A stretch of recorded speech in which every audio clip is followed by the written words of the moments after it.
Samantala, naging mapayapa po ang special election na ginanap sa ikalawang distrito ng Antipolo City ayon sa poll body COMELEC. Kinilala bilang kinatawan si Philip Conrad Doc Bong Acop, na anak ng namayapang congressman at kanyang pinalitan sa pwesto na si Romeo Acop. Kinilala po ng District Board of Canvassers ng Commission on Elections bilang panalo si Acop, ganap na 3:19 ng madaling araw ng linggo.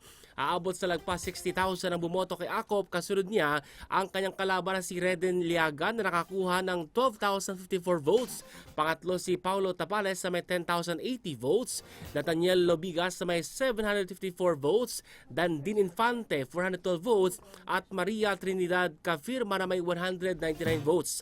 Ay kay Antipolo Election Officer Joseph Vega, dumating naman on time ang electoral board at naging maayos at secured ang lahat, kaya ito mas napadali bunsod ng mano-mano sa special election.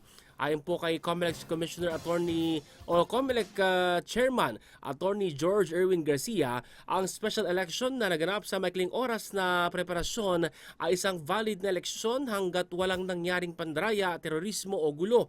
Dagdag pa po ng chairman ng komisyon, wala pa umano itong budget. Ayon naman sa nanalo si Philip Conrad Acop, may boses na muli ang ikalawang distrito ng lungsod ng Antipolo.